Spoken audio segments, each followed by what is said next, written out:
Boa noite, pessoal. Estão me escutando bem? Deixa um joinha aí, pessoal, se estiverem me escutando bem.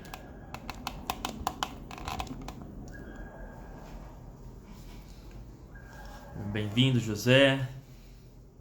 L Representações. Vocês estão me escutando bem, pessoal? Deixa um joinha aí. Opa, obrigado, William. Da Elton. Já vai começar já, pessoal. Pedro, sejam bem-vindos. Já vai começar a live. Vamos lá.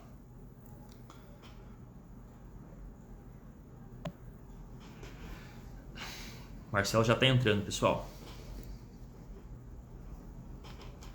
Já vamos começar. Hoje a gente vai falar sobre o índice frigorífico, pessoal.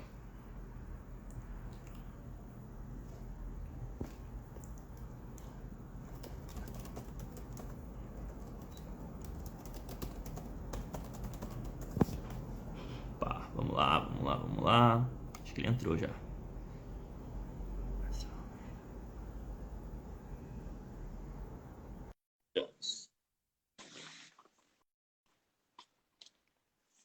Entrando, pessoal. Vamos lá. Vamos lá. Combinado. Marcelo tá entrando, pessoal.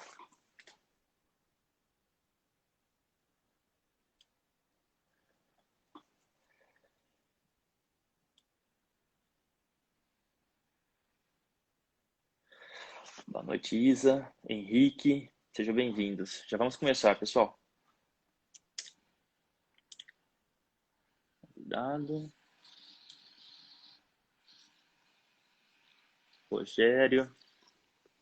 Já vamos começar, pessoal. Vamos falar sobre índice frigorífico hoje, que é um índice que vislumbra aumento da produtividade, pessoal.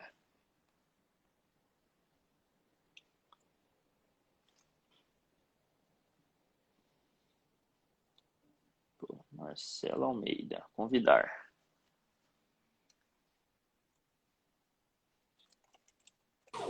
Ah lá, opa. Boa noite, Marcelo. Tá me escutando bem? Boa noite, Marcelo, tudo bem? Perfeito. Tá me escutando certinho? Escuto muito bem. Perfeito. Pessoal, vocês estão nos escutando bem? Tanto eu quanto o Marcelo, meu xará? Deixa um joinha aí, pessoal. Já vamos começar. Opa, já deu o joinha aqui, tudo certo. Pessoal, sejam bem-vindos à nossa 17ª live. Hoje nosso grande convidado é o senhor Marcelo Almeida, da CIA de Melhoramento. É a segunda vez que ele participa de uma live conosco aqui. E hoje por um motivo muito interessante. Nós falaremos sobre o índice frigorífico, que é um índice que busca a melhora da produtividade da pecuária de corte brasileira. Então, Marcelo, eu gostaria que você se apresentasse ao pessoal, nos diga aí quem é o Marcelo Almeida, qual um pouco da história do Marcelo Almeida e quem é também a CIA de Melhoramento, por favor. Muito boa noite, Marcelo. Boa noite a todos que nos assistem. Meu nome é Marcelo Almeida, sou veterinário de formação. Já não sei mais se eu sou veterinário, o que eu sou dentro da cadeia de produção. Trabalho com melhoramento já há mais de 20 anos e é uma área que me desperta muito interesse. É realmente o que a gente chama de cachaça, né? A gente gosta muito dos resultados que aparecem. Eu acabo de sair agora da central que está coletando os touros de teste de progênie da CIA, e é para a gente uma grande satisfação ver os resultados sendo materializados a cada ano, a cada safra. A CIA de Melhoramento é uma associação de criadores do Paraguai, Brasil e Colômbia, que fazem parte desta associação, uma associação voltada a uma pecuária mais rentável, mais sustentável do ponto de vista econômico, do ponto de vista ambiental.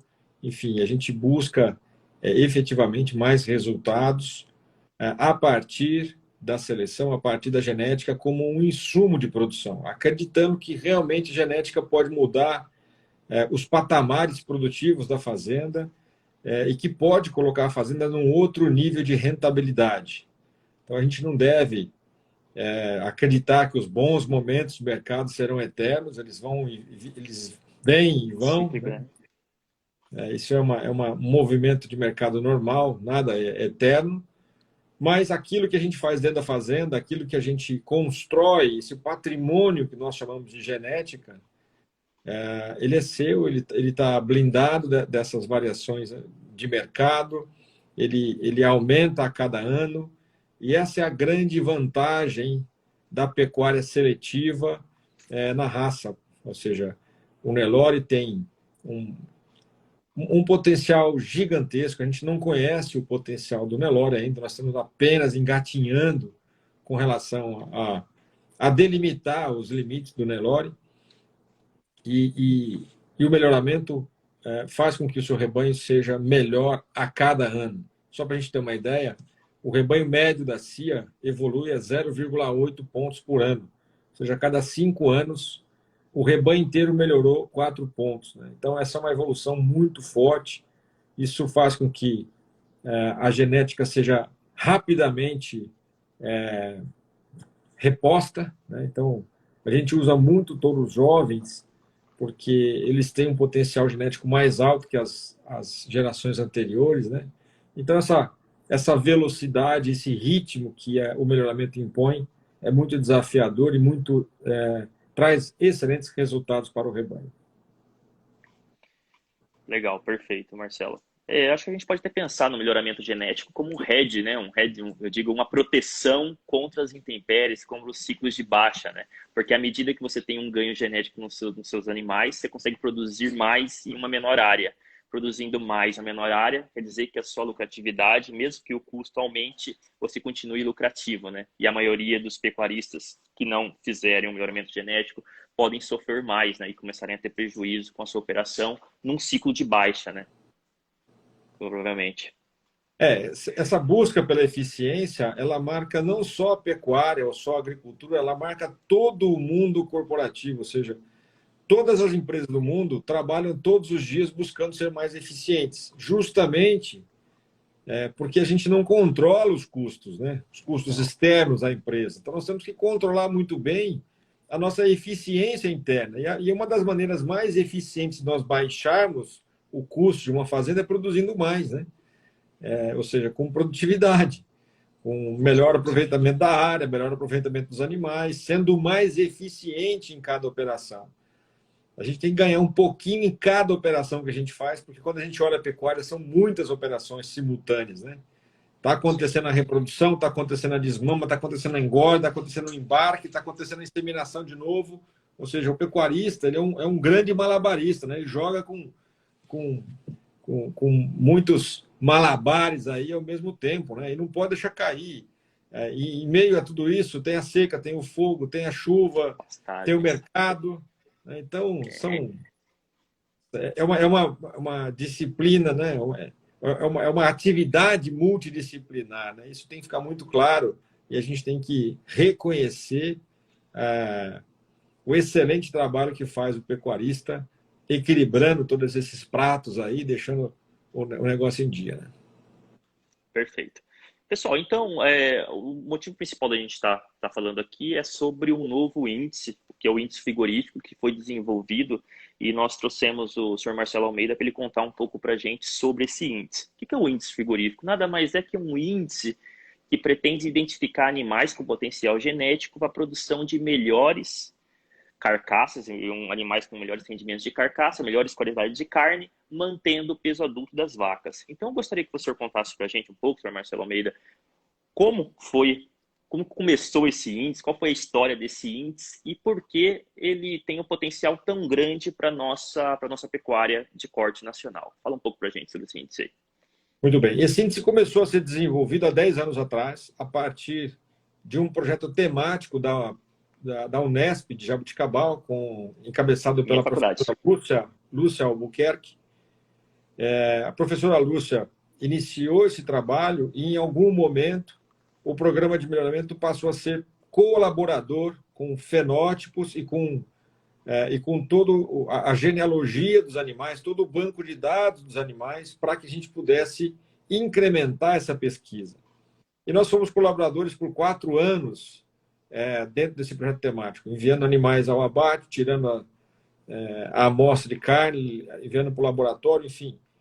Uma parceria com a universidade, com a pesquisa, E ao final desse projeto, a professora Lúcia reuniu os participantes e disse, olha, até aqui quem veio foi a universidade. Daqui para diante nós não temos mais recursos, mas seria uma pena todo esse trabalho que seja engavetado, né? Seja mais uma publicação científica que fique parada, né?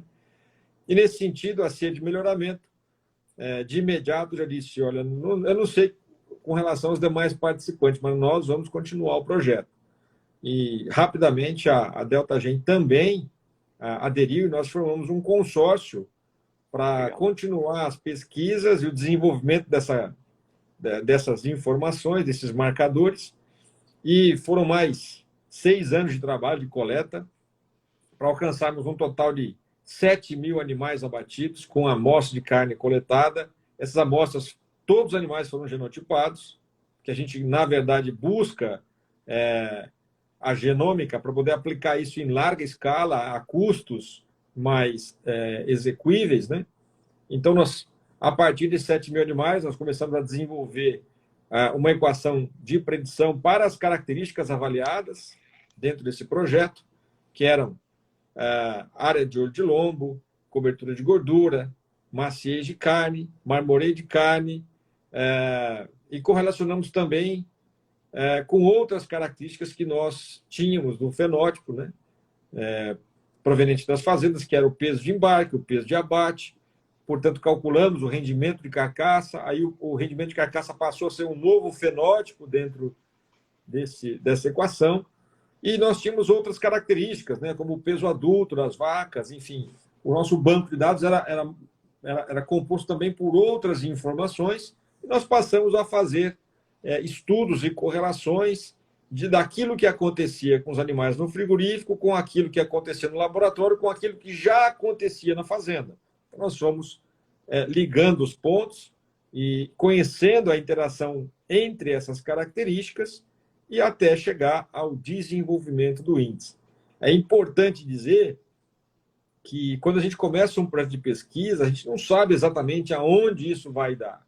A gente tem, num primeiro momento, indícios técnicos, né? Quando a gente encontra uma acurácia satisfatória, quando a gente encontra uma boa herdabilidade para as características, a gente acaba deduzindo que existe, sim, espaço para seleção. É possível fazer seleção nesse caminho. Quando esses indicadores matemáticos não funcionam, eles não dão perspectiva, é melhor a gente assumir que esse projeto serviu para a ciência, mas não vai servir para aplicação, né? E, nesse caso, os resultados mostraram-se promissores, no entanto, sempre apontaram para uma maior necessidade de animais abatidos, ou seja, nós precisávamos continuar desenvolvendo a equação, e essa é uma premissa, mesmo depois de lançado o índice frigorífico, nós temos que continuar adicionando fenótipos todos os anos, temos que continuar acompanhando os abates, mandando os animais ao abate e tirando a amostra de carne, levando a amostra de carne ao laboratório para continuar incrementando esta equação de predição, para que esse modelo matemático esteja sempre atualizado com aquilo que nós temos hoje, com a realidade da pecuária hoje, não aquela que foi feita há 10 anos atrás. Isso vai mudando, né? Isso vai caminhando porque os animais melhoram, as condições de criação melhoram e também a gente vai conhecendo aí influência genética dos animais. Perfeito, perfeito. Marcelo, uma pergunta interessante, né, que até fizeram sobre isso, é com relação ao marmoreio e maciez. Eles são contemplados na fórmula do IFRIG. Vou até falar a fórmula do IFRIG para vocês, pessoal. A fórmula do IFRIG é o seguinte, 9% de peso da carcaça quente, 11% de área de olho de lombo, 21% rendimento de carcaça, 11% de EGS, gordura subcutânea, 8% de maciez, 3% de marmoreio, 8% de ganho pós-desmama, 1% de conformação, 9% de precocidade, 8% de musculatura e 10% do peso adulto da vaca. Então, uma pergunta que fizeram é com relação ao marmoreio e à maciez. São pontos que foram contemplados, mas obviamente num peso tão grande, num peso não tão grande como o rendimento de carcaça. Obviamente, um dos motivos, motivo financeiro, né? Porque você ganha, a 98% dos pecuaristas ganham, vendem seus animais baseado no rendimento de carcaça, peso, e não em marmoreio e maciez. Então a pergunta é o seguinte: tem um motivo principal por essas duas características não terem um peso maior nesse índice, ou foi apenas financeiro que eles não foram contemplados com um valor maior? Marcelo, o que os resultados mostraram que, primeiro, a eficiência da seleção para essas características é menor que as demais. Tá. Porque como são características que nunca foram selecionadas, é como se a gente estivesse mudando o curso de um navio de maneira brusca. Tá. E quando a gente faz isso, os movimentos decorrentes dessa decisão também são bruscos, né? Então, as Sim. perdas produtivas seriam muito grandes, seriam muito relevantes. E por conhecer esses efeitos correlatos, a gente entende que nós temos que adicionar essa característica agora, manter esse processo de seleção, mas a gente não deve dar guinadas naquilo que está pronto e já constituído, uma vez que a remuneração no nosso sistema de produção ela está fundamentada na quantidade de carne produzida. Então, a qualidade é um drive importante? Mas ele não deve ser o maior drive nesse negócio, porque quantas vezes nós ouvimos falar de nicho de mercado, porque agora é isso, porque agora é aquilo, e a gente vê que esses nichos eles duram até haver a oferta. Depois que existe a oferta, ele é desfeito porque isso, porque aquilo, e esse nicho some. Então, nós vivemos num mercado muito difícil de trabalhar com essas especificações. Nós não queremos dizer aqui que a gente não tem que buscar melhorar. Nós vamos melhorar, mas não é a prioridade de seleção nesse momento. Mudando-se as condições comerciais, nós já sabemos o caminho. E estaremos muito mais próximos ao longo das gerações. Ou seja, com o passar do tempo, nós vamos encontrar aqui, sim, animais muito eficientes no índice frigorífico. Esses animais serão mais utilizados. E, então, essa composição, essa funcionalidade frigorífica será ainda maior no futuro.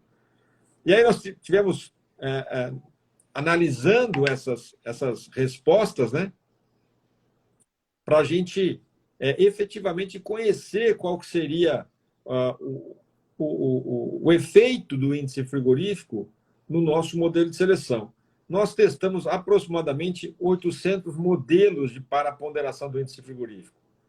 Tá. Então, existem hoje modelos matemáticos que fazem essas simulações e ponderam quais são os ganhos e quais são as perdas de cada característica. Então, para a gente chegar numa ponderação dessa aqui, parece que alguém levantou de manhã e falou assim: vou pôr tanto para rendimento, vou colocar tanto para marmoreio. Não é assim. É um trabalho muito grande, matemático, vendo quais são as correlações. E uma das principais correlações que nós encontramos quando nós aumentamos o rendimento de carcaça e o peso de carcaça quente foi aumentar o peso da vaca. Isso seria muito perigoso para o nosso sistema de produção. Ou seja, é muito fácil eu aumentar 1% no rendimento de carcaça. Difícil é conviver com um aumento de 40 quilos no peso vivo das vacas. Né? Ou seja, se a gente aumentar aí 8%, 10% do tamanho das vacas, eu vou produzir 10% menos bezerros na fazenda. A gente tem que ficar claro que esse efeito no tamanho adulto da vaca, ele tem um impacto direto na eficiência da fazenda como produção de carne. E nós não podemos dissociar a fazenda entre fazenda de boi e fazenda de vaca. Para ter boi, nós temos que ter vaca parindo. Então, eu tenho que ter vacas eficientes parindo. O índice frigorífico é bom, ele é bem-vindo, quando as características que marcam e que definem vacas eficientes, rebanhos eficientes, são preservadas e, ao mesmo tempo, eu aumento o peso de carcaça quente, aumento o peso de carcaça quente através do rendimento de carcaça, que existe espaço para fazer esse trabalho. A herdabilidade, inclusive, para rendimento de carcaça foi surpreendente.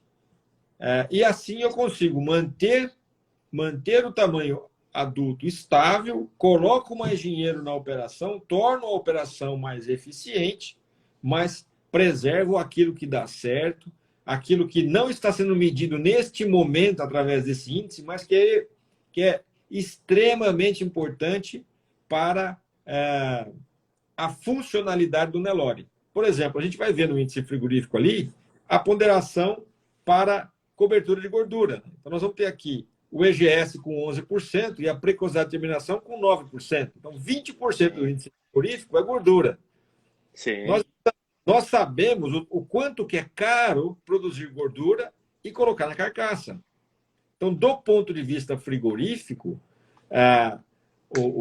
colocar gordura na ponderação aumentaria o custo de produção, mas sem essa gordura eu afeto a reprodução, o que afetaria muito mais a produção, ou seja, eu perderia muito mais dinheiro do que adicionar a gordura na medida certa para que a gente seja eficiente no gancho e eficiente no pasto. Perfeito. Marcelo, uma outra pergunta que é bem comum sobre o assunto quando se desenvolve um novo índice, é se eu posso selecionar meus animais apenas por esse índice. Eu gostaria que o senhor falasse um pouco para a gente sobre isso, se isso é possível ou não. A gente tem que continuar utilizando o ICIAGEN, porque tem outras características que não são contempladas dentro do IFRIG, e lá estão. O IFRIG, ele é um índice de especialização, mas certo, ele não é um índice mais abrangente, como a gente costuma chamar, mais robusto. O que é um índice robusto? É um índice que olha para várias direções ao mesmo tempo. Aquele cara que viaja com a mala pronta, ele leva tudo na mala dele. Agora, o IFRIG é o cara que faz uma mala para 2 dias, ele leva aquela muda de roupa. Ou seja, o que eu quero dizer com isso? Eu tenho que procurar animais que tenham um bom índice CIA, mas que, se é o meu propósito, tenham alto IFRIG, para eu melhorar a performance frigorífica do meu rebanho ou da minha vacada.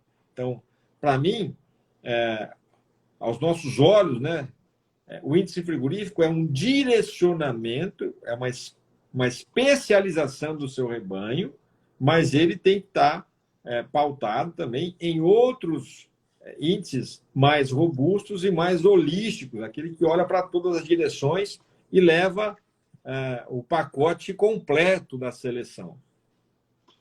Certo. Outro ponto interessante é sobre quais animais que podem ter seus índices frigoríficos mensurados, avaliados. Existe uma pré-seleção? Como que funciona isso?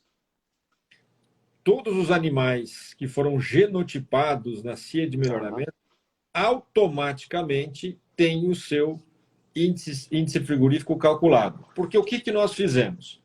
Ao longo desses abates, desses 7.000 abates, nós fomos criando correlações matemáticas com o fenótipo que aparecia no laboratório e com o genótipo desses animais, ou seja, com o que havia de diferente no DNA desses animais.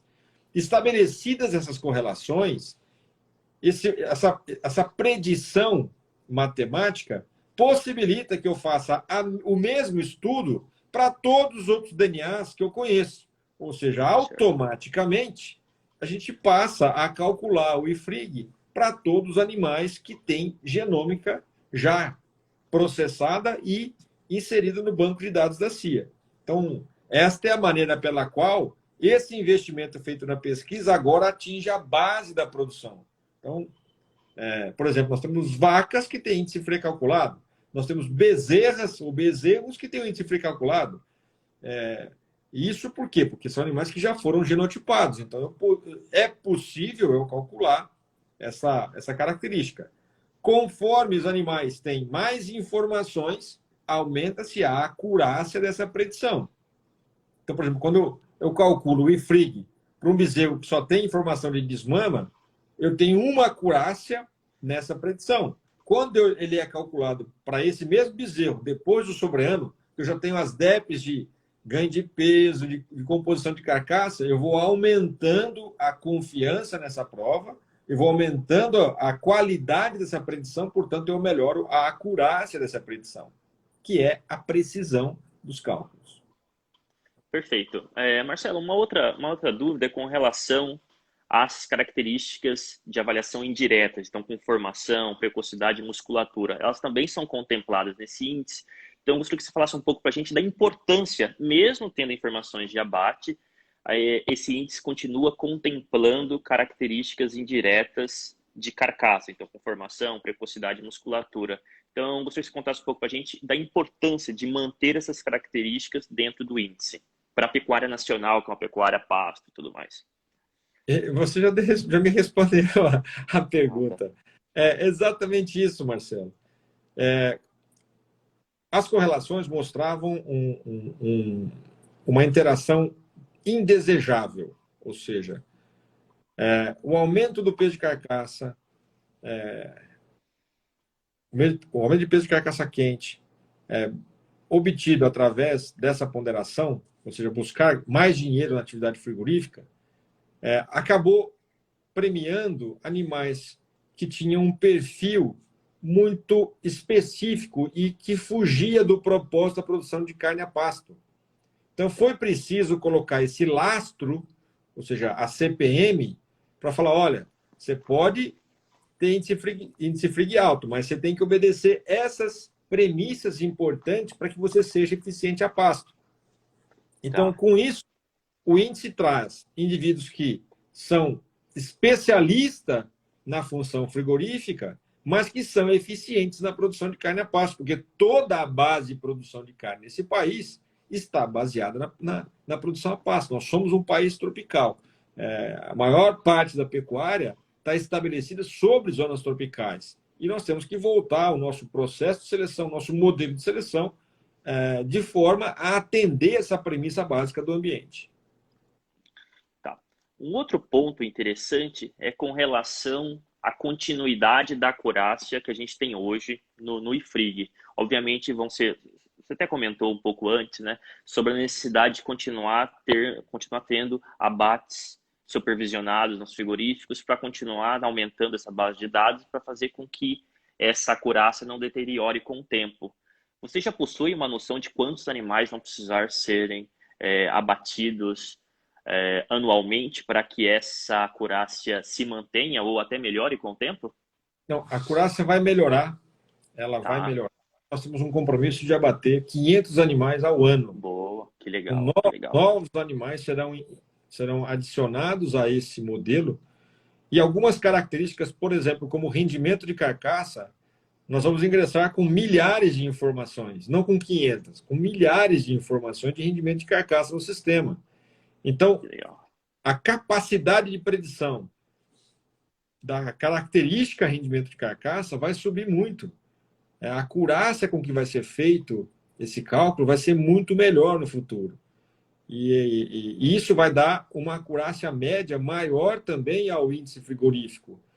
E a genotipagem desses animais, desses 500 animais que vão ter as amostras de carne coletada, serão incorporadas automaticamente à equação. Ou seja, nós vamos aumentar, sim, a acurácia nesse modelo de predição, nesse modelo matemático desenvolvido. Então, esse é o nosso propósito, não apenas fazer a manutenção da equação, mas continuar aumentando a capacidade de predição dessa equação.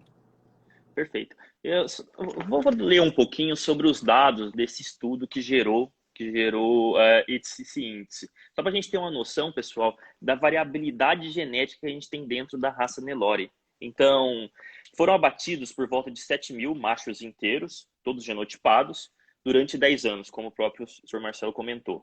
Esses animais foram provenientes de aproximadamente 17 rebanhos, ou seja, teve uma amostra bem grande. A idade de abate desses animais foi por volta de 705 dias, ou seja, 23 meses. O peso médio de abate desses animais foi por volta de 525 quilos. O rendimento de carcaça médio desses animais foi por volta de 56,5%. Só que dentro desses 55% que foi médio, a gente teve desde 50%, animais com 50% de rendimento de carcaça, até 64%. Ou seja, a gente tem uma variabilidade genética enorme. Então, ao mesmo tempo que ter uma variabilidade genética é algo muito bom, variabilidade genética muito grande é muito bom, quando você não seleciona, a sua média fica muito ruim. Ou seja, se a gente conseguir tirar um pouco desses 50%, jogar lá para os 60, 60 e poucos por cento, imagine o ganho de produtividade que a gente vai ter com a nossa raça Nelore. Hoje o Brasil é o maior rebanho comercial de gado do mundo, mas nossa produtividade é muito menor que a dos Estados Unidos, com mesmo tendo por volta de 2 vezes menos quase o nosso rebanho. Por que vem disso?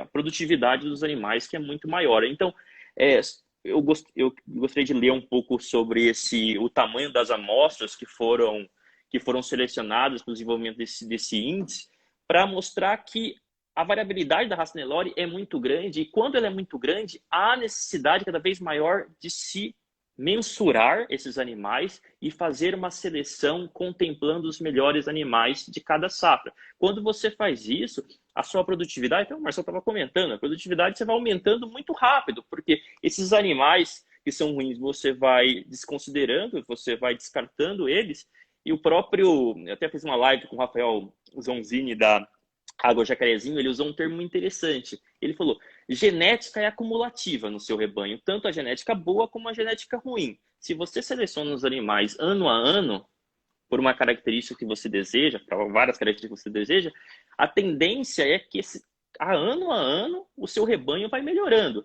E esse rebanho, cada vez que você passa de um ano para o outro, o ganho genético que você vai ter utilizando um tourinho jovem na estação seguinte, é um ganho que você não perde mais. Aquele ganho está ganho, aquele ganho genético está ganho, isso só vai aumentando. É como se fosse juros compostos, né? A cada mês você ganha o do mês anterior e vai ganhando em cima do que você já ganhou. E não começa tudo do zero. Toda estação de monte você começaria do zero.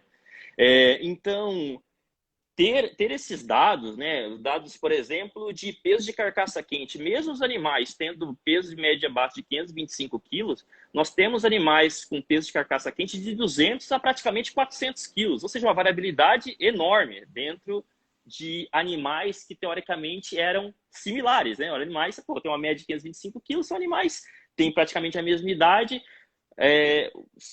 A suposição seria, esses animais vão ter rendimentos parecidos no abate, mas não, rendimentos são muito diferentes. São animais que tiveram por volta de 3 milímetros de gordura, alguns, e animais que tiveram 15, ou seja, esse animal de 15 poderia ter sido abatido muito mais cedo, esse animal de 3 milímetros é muito ineficaz, ele não é eficiente. Ou seja, o ganho genético que a gente tem selecionando para o IFRIG pode fazer com que alguns pecuaristas que deixariam a atividade, porque eles não conseguiram se manter produtivos, então decidiram ir para o agro, para fazer alguma coisa, vender a fazenda, pode ser que eles continuem na atividade porque a lucratividade, a rentabilidade que eles vão ter com a operação vai fazer com que eles se mantenham ativos na seleção e pode fazer com que os filhos, a nova geração, continue, porque eles falam, não é hobby, não é um hobby do meu pai. É algo que está dando lucro, é algo que é rentável, algo que eu vejo um crescimento e tudo mais. Você concorda, Marcelo? Exatamente. Acho que quando a gente olha, por exemplo, para o exemplo aqui do rendimento de carcaça, quando a gente fala de 56,5 de rendimento, nós estamos falando de uma média muito acima da média nacional. Sim. Quando a gente fala de 23 meses de abate, nós estamos falando de uma média muito acima da média nacional. No entanto, mesmo com esses números espetaculares, existe uma oportunidade de seleção aqui imensa, porque existe um gap muito grande entre o melhor e o pior animal. E essa diferença, uma vez que os animais são contemporâneos, né, ela está baseada na diferença genética desses indivíduos. E outra característica importante, quando a gente olha aqui, por exemplo, para o rendimento de carcaça, foi a característica que teve a maior heredabilidade, 0,44. Isso aí é heredabilidade semelhante à heredabilidade que a gente tem em precocidade sexual, que é maior que ganho de peso, maior qualidade de carcaça. Ou seja, se a gente selecionar para rendimento de carcaça, a gente vai melhorar muito o resultado financeiro. O resultado médio dos reprodutores DECA 1, os top 10% para índice frigorífico, melhora em 0,2%, 0,2 pontos percentuais, perdão, 0,2 pontos percentuais o rendimento de carcaça. E quando a gente trabalha com os touros top 1%, ou seja, os melhores touros da população, nós estamos melhorando 0,4%. Ou seja, se eu estou falando que a média foi 56,5%, os melhores touros já está, a média dos melhores touros está rendendo 56,9%. Sim, sim. Isso é sim. dinheiro. Ganho enorme. Ganho enorme. Muda o resultado da atividade, né? E não para por aí, porque quando a gente faz esse paralelo e olha outras características, os touros Deca 1 para Ifrig, eles tiveram mais 5,30 quilos a mais de peso de carcaça quente.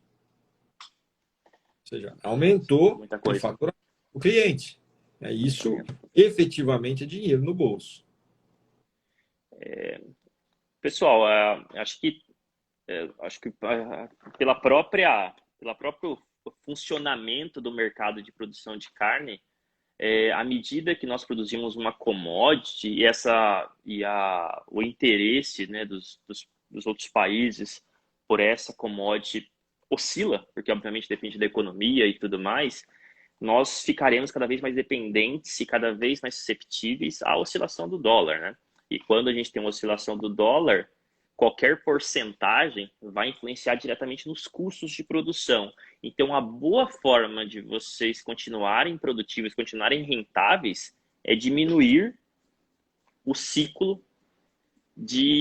ciclo de venda dos animais, né? Então, precocidade é algo muito importante, e não só pela precocidade de parto em si, mas também a precocidade de acabamento dos animais. Porque à medida que você exporta os animais, vão para a câmara fria, ter uma camada de gordura em cima dessa carcaça é extremamente importante.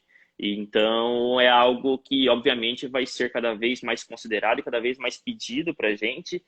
Então, não só pelo lado de precocidade sexual, mas precocidade de acabamento, de fato, que resulta em qualidade da carne, né? E tudo mais. Fizeram uma outra pergunta aqui, Marcelo, com relação a esse índice Figure. Obviamente, a gente tem, como a gente mesmo falou, né? O marmoreio tem 3% e a maciez 8%. Mas, por exemplo, acho que até você tinha comentado um pouco sobre isso, por exemplo, daqui 10 anos, por exemplo, eu comece a receber por marmoreio. Por exemplo, o frigorífico chega e fala, pô, eu quero carne com marmoreio, e se não tiver marmoreio, eu vou te penalizar, por exemplo. Esse índice pode sofrer uma alteração com o tempo, dizendo, pô, agora não é 8 mais, é 12, maciez aumenta um pouco mais também. Isso é possível ou esse índice está fixo? É muito boa pergunta, Marcelo. Eu vou contar uma história para a gente chegar na resposta dessa pergunta. Tá. Existem raças muito especializadas em marmoreio hoje no mercado, certo? Sim. Algumas delas já foram utilizadas em grandes projetos pecuários no Brasil sobre matrizes meio-sangue para fazer um boi gourmet, certo? Tá, certo. Esses animais tinham bônus pela qualidade de carcaça que eles iriam produzir. Foram para o confinamento. Só que o confinamento tem um custo. E esses animais, a gente tem que lembrar que marmoreio não é uma característica de deposição rápida. É uma característica que precisa de tempo de deposição de gordura e ganhos lentos. Não é para ganhar 2 quilos por dia, não. Então, nós estamos acostumados a fazer um boi ganhando 2 quilos, fazendo 1,2, 1,3 quilos de carcaça por dia. Para colocar marmoreio, o pessoal fala em ganho de 1.100. Então, olha só o custo que seria produzir marmoreio. Ao final do exercício, essa mesma empresa, ela chegou ao resultado financeiro que o bônus que ela receberia por fazer essa carne premium aí com marmoreio não cobre os custos operacionais, ou seja, ela tomou prejuízo nessa operação. Então, é muito bonito falar, mas quem é que vai pagar a conta? Quem é que vai pagar a conta? O pecuarista não tem condição de pagar essa conta. Então, Se isso, se a qualidade de carne for melhor remunerada, obviamente a gente tem espaço para mexer na ponderação. Mas existe também uma outra pesquisa de mercado que pergunta para a dona de casa, que a dona de casa ainda é, no Brasil, no mercado brasileiro, quem define o consumo Sim, de carne, sim. perguntaram para ela quais são as características que ela mais aprecia na carne. Boa. Ué. E a primeira resposta que ela deu foi segurança. Não tem nada a ver com marmoreio, com cobertura de gordura, nada. A segunda, a segunda característica que ela mencionou Tá. foi ex. Ou seja, ela quer que a família esteja protegida a- no subconsciente feminino, a segurança é alguma coisa que não Instinto é materno, negociável, né? né? Instinto E materno. o segundo ponto foi agradar a família, né? Trazer prazer à família com a maciez para não ter reclamação com relação à qualidade da carne que ele está comendo. Então a gente deveria hoje estar muito mais focado na maciez de carne do que outros drives de qualidade. Quando a gente fala de marmoreio, a gente está falando que essa é uma característica que é ressaltada na carne quando nós vamos para a grelha. Agora, qual que é o percentual do boi que vai para a grelha? É Muito pequeno, importante ponderar isso. verdade. Tem razão. Porque Tem senão a razão. gente vai atrás da fumaça e não chega em lugar nenhum, né? Nós temos E que outra, saber e para outra, onde a gente vai movimentar esse barco, com muita e outra, responsabilidade na seleção. com certeza. E outro ponto interessante, Marcelo, se me permite, é que é viável você vender uma carne, uma picanha, um contrafilé com marmoreio por 30, 40% com plus. Agora vai vender um colchão duro, porque essa vaca, né, esse animal que produz a picanha com 40% a mais de valor, né, por ela ter marmoreio, ele produz um colchão duro, produz um colchão mole, produz uma costela, produz um patinho. A dona de casa vai pagar esses 40% a mais no colchão duro, na carne do dia a dia? Não vai, obviamente. Então, tem esse viés também de mercadológico, que é você consegue vender um pouco mais caro uma carne de primeira, uma carne, um contrafilé, uma picanha por ter um acabamento não, mas um marmoreio melhor, mas você não consegue levar esse mesmo plus aí para as carnes de segunda. Você não consegue, porque mesmo esse animal tendo tido um custo maior para produção, porque o custo não é só para picanha, o custo é maior para a produção do animal inteiro, né? Então, se você custa mais para você produzir o colchão duro de um animal que produz a picanha com marmoreio, e ninguém vai pagar por isso, obviamente. E o grande desafio da indústria frigorífica, que às vezes esquece também qual que é o calo, né, dele, né? É importante sentar Sim, também na cadeira dele para ver o que é difícil, né? É vender o boi inteiro. Vender picanha é é mole. Vender fácil, contra você vende. tranquilo. A dificuldade é vender o boi inteiro, vender língua, vender rabada. Isso tudo faz parte da carcaça. A gente tem que Sim, pensar no sim. todo, né? E é um outro ponto interessante, Marcelo, eu gostaria de perguntar. A gente já viu alguns grandes leilões, como o próprio da Água Jacarezinho, né, na Oroel, né, que a gente fez uma parte do marketing para eles. Eles já estão utilizando o ifrig em todos os seus animais. Então a gente vê que são players muito fortes adotando o índice frigorífico em todos os seus animais, nos seus leilões, que são grandes. Então a gente vê que tá provocando uma movimentação no mercado de pessoas perguntando o que é esse índice frigorífico, por que todo mundo está utilizando, o que vai trazer de benefício para mim. Eu estou vendo que alguns animais que, mesmo tendo aquela carcaça bonita, olhando por fora, eles não têm um índice frigorífico tão bom, ou seja, a cara engana, ou seja, não é um índice bem profundo que busca de fato a rentabilidade do produtor. Então, eu gostaria que o senhor falasse um pouco para a gente sobre o futuro desse índice frigorífico e o que o senhor está vendo, essa adoção, se o pessoal tá gostando, o pessoal está animado com esse índice, como que está sendo isso? Marcelo, tem uma coisa fundamental. Você pode fazer ciência tanto que você quiser. Se o mercado não entender o Mercado propósito, soberano.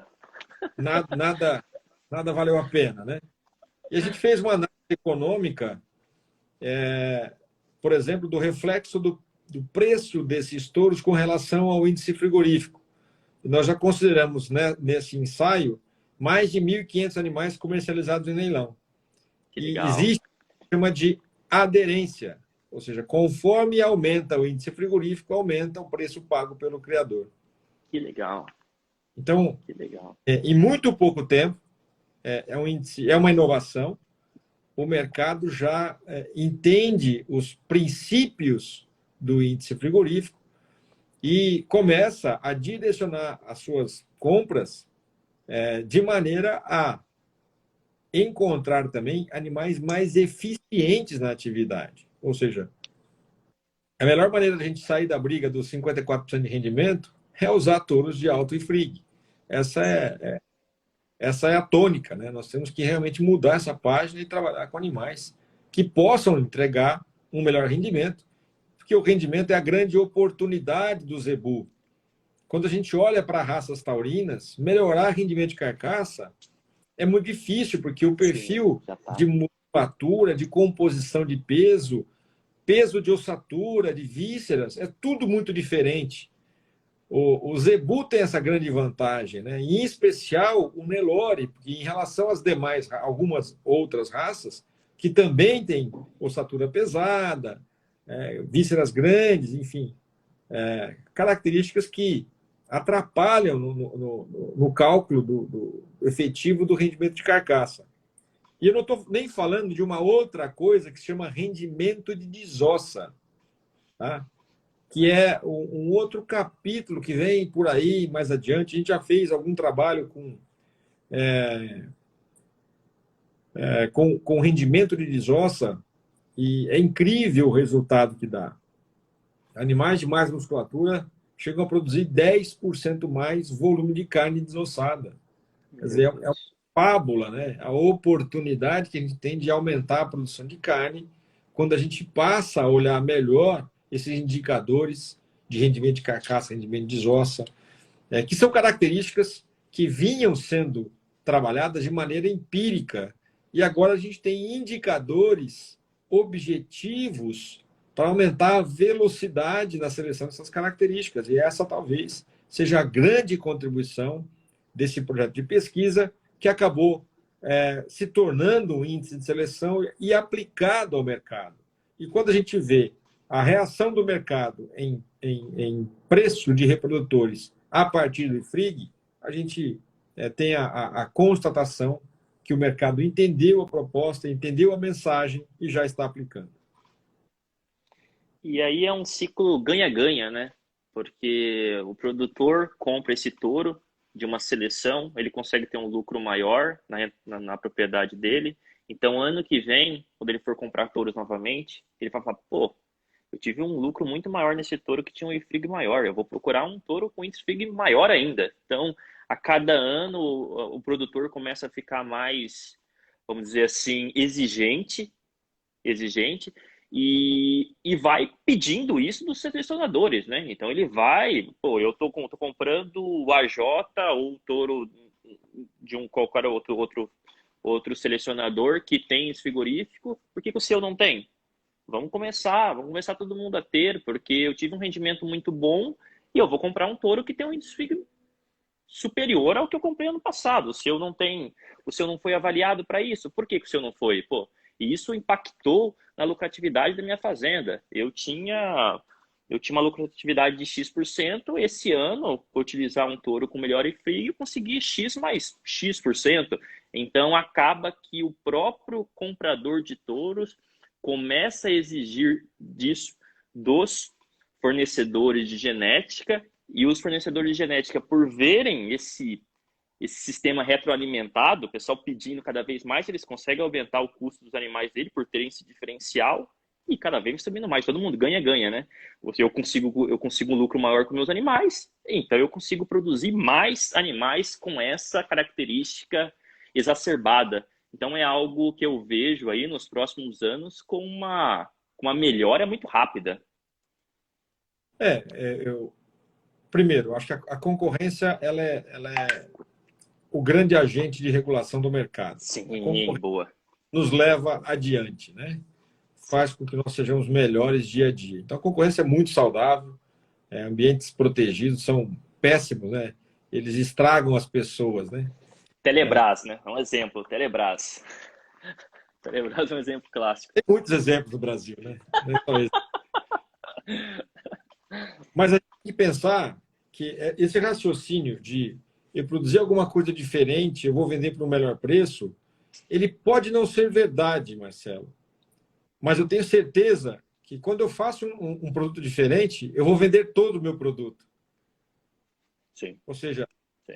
A evolução, o melhoramento, né, a inovação, ela não tem reflexo apenas no valor negociado, mas ela tem grande efeito na liquidez do produto. Liquidez, ou seja, boa.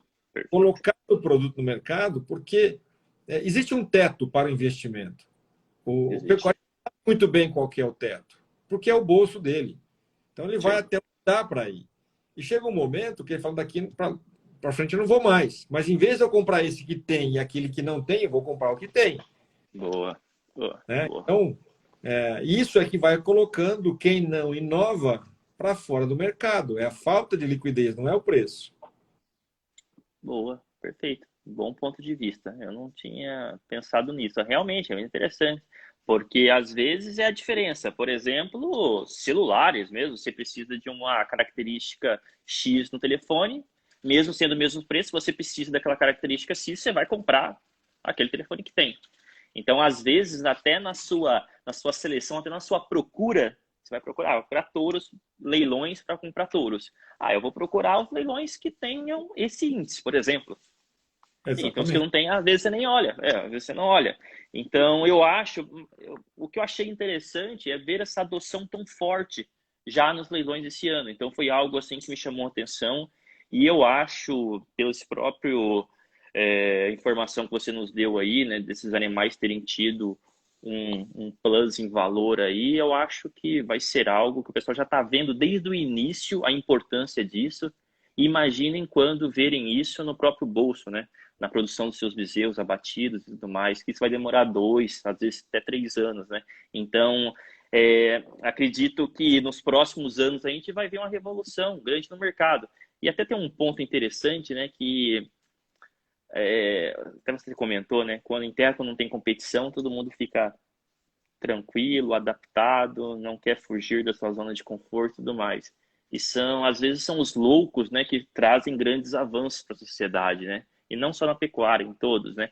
Então, algo que é visto às vezes como loucura, quando falavam, né, que o Nelore poderia ter uma carcaça parecida com os animais taurinos, um animal um pouco mais baixo, um animal mais carrancudo, falavam, não, o animal não pode produzir isso, o Nelore é pernudo, o Nelore é bravo, o Nelore e tudo mais, o Nelore só tem que ter a marraça estreita, não pode pesar muito, tem aqueles animais que têm mais de 1.300, 1.400 quilos. Então é algo que acho que os pecuaristas estão começando a sentir no próprio bolso, o que dá certo e o que não dá. E quando eles veem, eles não voltam mais atrás, porque é algo que ficou entranhado assim, no sentimento dele. Quando eu fui para esse lado não deu certo, quando eu fui para esse outro lado aqui deu, então nunca mais eu vou para aquele lado, porque aquele lado é errado, aquele lado não deu certo para mim. Então, eu vejo que o pecuarista, a partir do momento que ele sente no próprio bolso que teve uma diferença, ele não volta mais.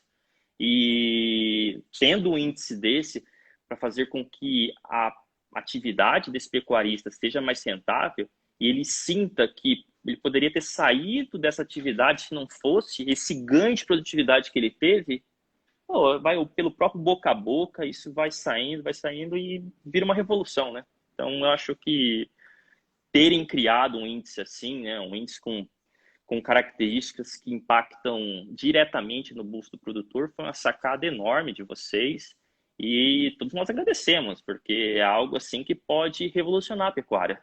Agradecemos muito. Então, sem dúvida, o importante é trazer inovações aplicáveis à realidade da pecuária. O índice Freak tem uma aderência muito grande no mercado, eu imagino, porque ele é fácil a materialização. É fácil a gente explicar para o produtor que vai aumentar quilos de carcaça quente, que vai aumentar percentual do rendimento de carcaça, ele rapidamente faz a conta, né, do final da linha e vê o diferencial que um touro pode deixar no rebanho dele, fazendo 100, 120 filhos ao longo da sua vida. Então, ele consegue rapidamente enxergar esse potencial.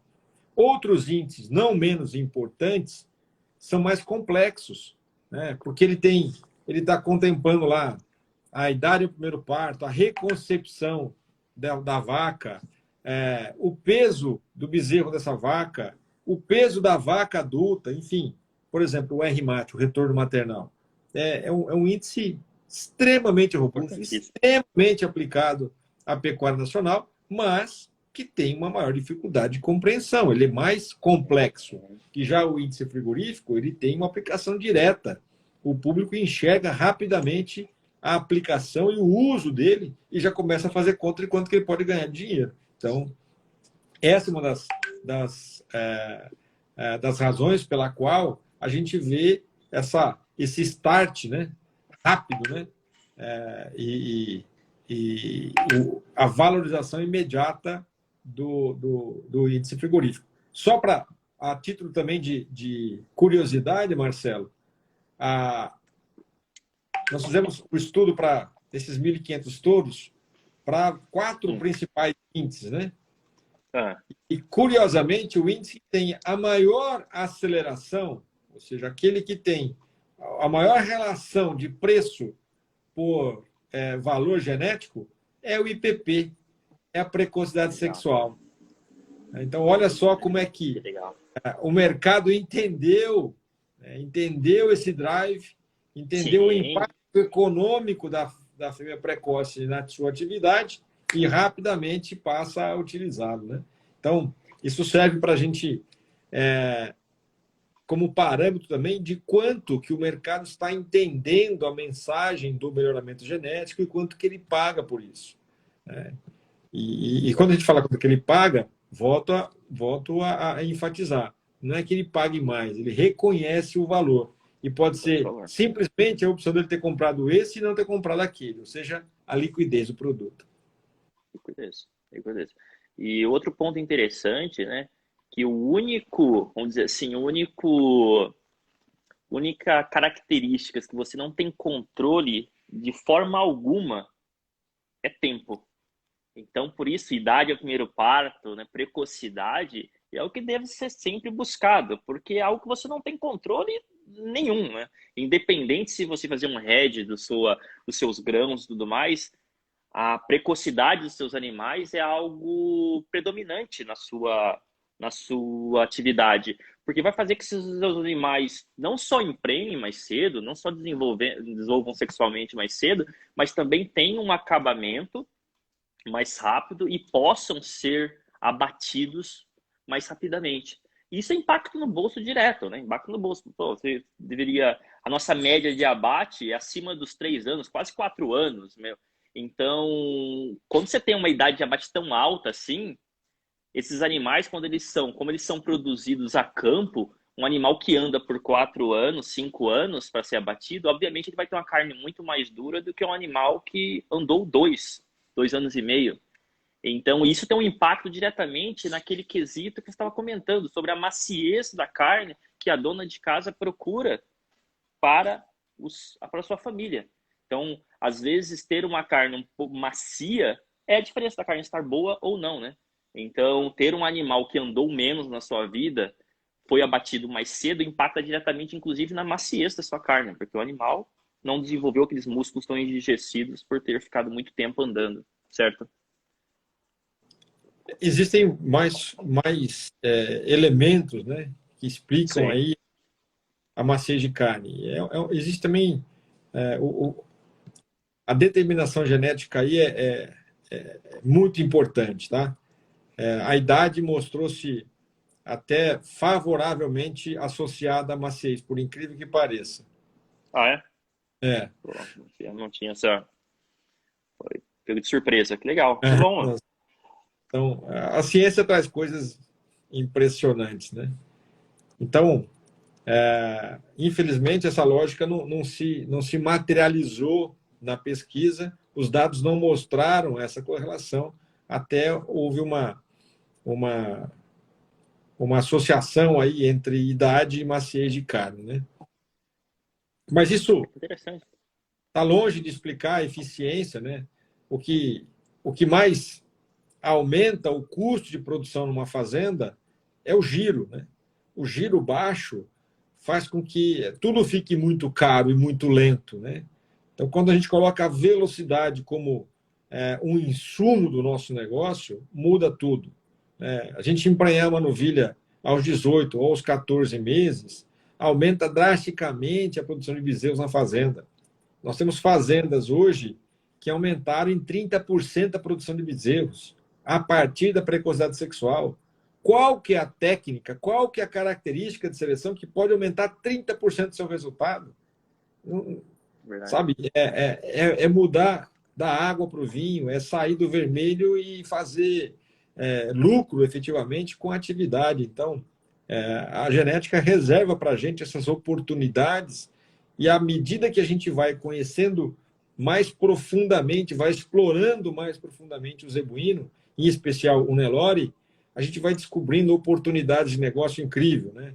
Hoje, a média de prenhez precoce no programa de melhoramento na CIA é de 60%. A gente sonhava, o professor Fries, Luiz Alberto Fries, falava que, olha, quando nós tivermos 60% de prenhez precoce, nós vamos fazer toda a reposição das nossas fêmeas com matrizes precoces. A gente achava aquilo lindo, mas tão distante, né? Era tão utópico. E hoje é a realidade do programa de melhoramento. E hoje a gente não quer mais 60% de prenhez, nós queremos 80% e queremos acabar definitivamente com a novilha de 24 meses na fazenda. Nós queremos que ela seja parida aos 24, não emprenhando aos 24. Ou seja, essa antecipação de resultado muda completamente o conceito do negócio. Nosso conceito hoje é que toda fêmea que não esteja mamando, ela está em reprodução na fazenda. Tá contando o tempo dela. Se ela não está mamando, ela está reproduzindo, né? Isso aí é fantástico, né? Isso sim é aceleração. E outro ponto interessante, pessoal, é que essa questão, né, de ter um desenvolvimento tão rápido assim num programa de melhoramento, infelizmente não é a realidade da grande parte dos rebanhos nacionais, né? Que a maioria das vezes usa o touro branco, né? Touro branco que muitas vezes é pior do que um touro preto que está do lado, mas por ser branco ele recebeu a chance de virar o reprodutor da fazenda, mas o preto não. Então tem esses muitos mitos ainda com relação a apenas cor, índole do animal, que às vezes ainda é muito presente nos pecuaristas do interior, muitas vezes, né?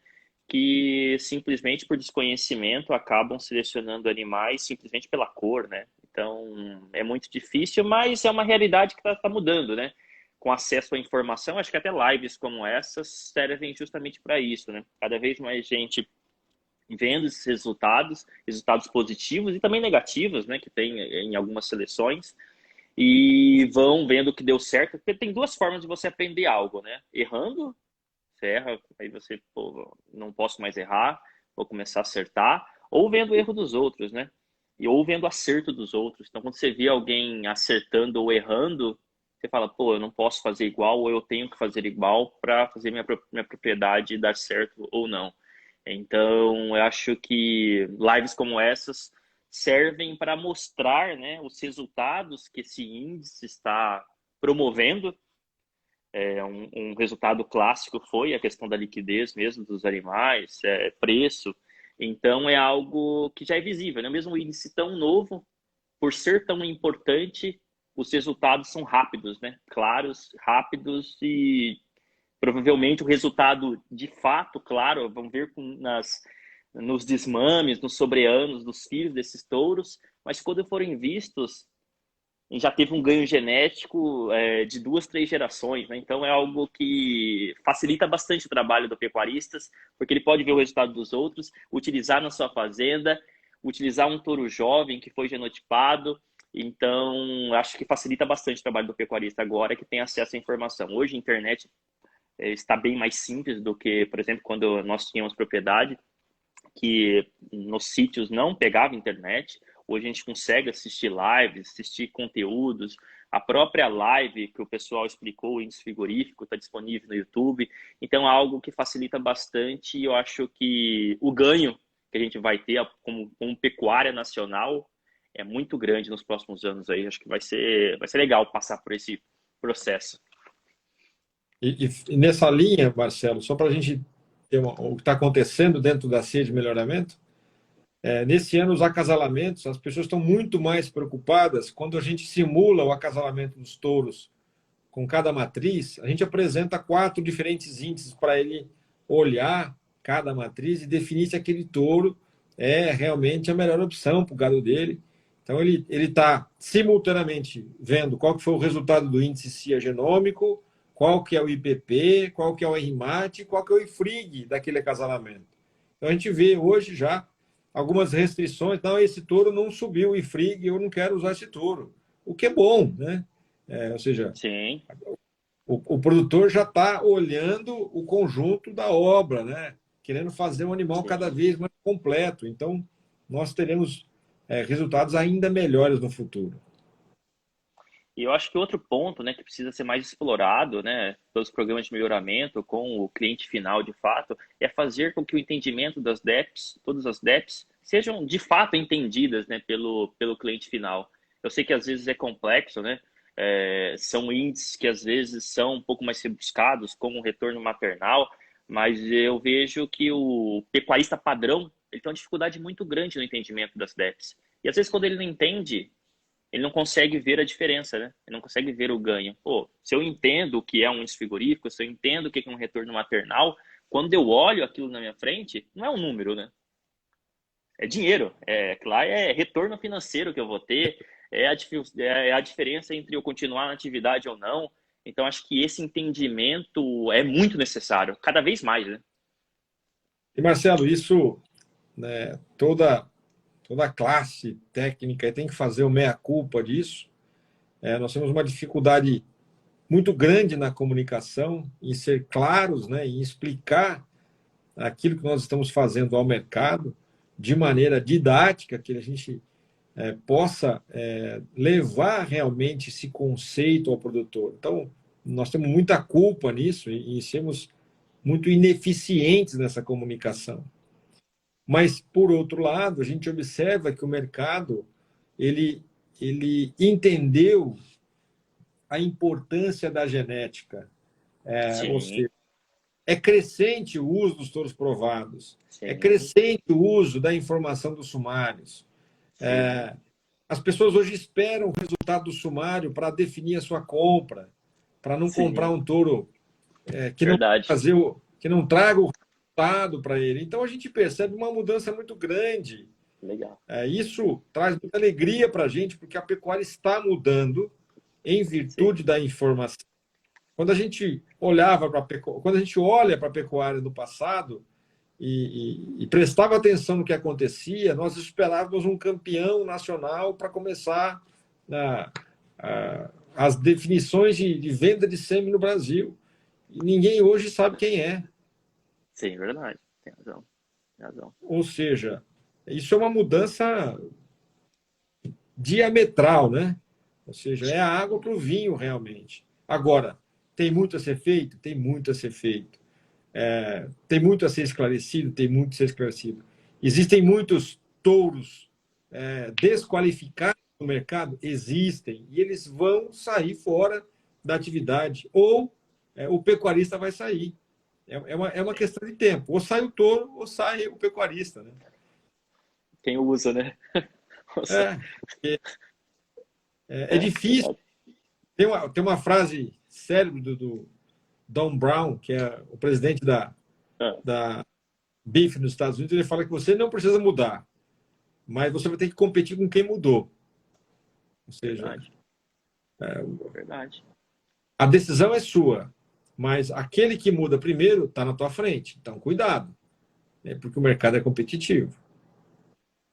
E outro ponto interessante, né, é com relação as mudanças de padrão, né? Esse mercado, ele evolui muito rápido, porque a gente está vendendo, independente se o animal é branco, é vermelho, ou é escuro, ou tem a perna grande, a perna curta, a perna torta, aquilo é carne, tá? A gente não pode tirar isso de mente, né? Aquilo é carne, e quem for comprar aquele animal, no final, na gôndola lá, ele vai querer ver uma carne de qualidade para ele comprar. Então, à medida que a gente tem um animal que, por mais bonito que ele for, se ele não for produtivo, ele tem duas saídas, né?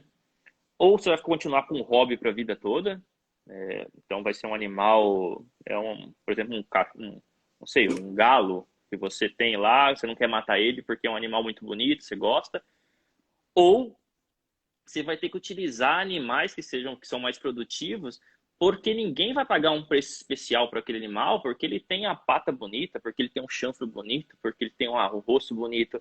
O cara vai pagar um preço para aquele animal pela carne que ele produz. Então, à medida que você selecione animais por hobby, né, a tendência é que aquela genética inferior se perpetue na sua propriedade e você, a cada ano que passa, se torne menos produtivo que a pessoa que está utilizando touros com a performance melhor que a média. Então, a distância vai ficando cada vez maior, né? Então, se à medida que você continua utilizando touros, por exemplo, negativos para alguma característica que é muito importante para a pecuária, e o seu concorrente está utilizando animais que são cada vez mais positivos para aquela característica, a sua distância vai ficando cada vez maior, né? Fica parecendo que vocês estão em mercados diferentes. Mas no final, o comprador de carne, ele não quer saber se veio do animal X ou do animal Y. Ele quer saber de uma carne de qualidade e ele vai pagar um preço por aquela carne. Então, muitas vezes a gente acaba pensando que o problema é o final da gôndola. Não, somos nós mesmos, né? A gente não faz a meia-culpa e acredita que o que a gente está fazendo está certo, mesmo vendo essa movimentação toda no mercado para fazer com que o nosso Nelore se torne cada vez mais produtivo. Eu acho que é uma meia-culpa que os pecuaristas também precisam fazer. O que eu estou fazendo está de acordo com o que o mercado comprador espera de mim? Está? Sim. Não está? Eu tenho que mudar, certo? É uma boa observação. O mercado é quem vai definir tudo.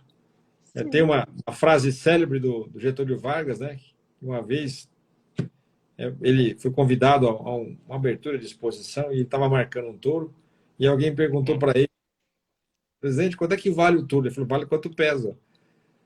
Essa Isso aí. é a objetividade que a gente precisa na pecuária, né? A poesia não paga a conta.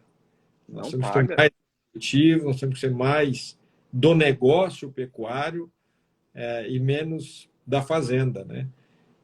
As empresas rurais deveriam prevalecer sobre a propriedade rural.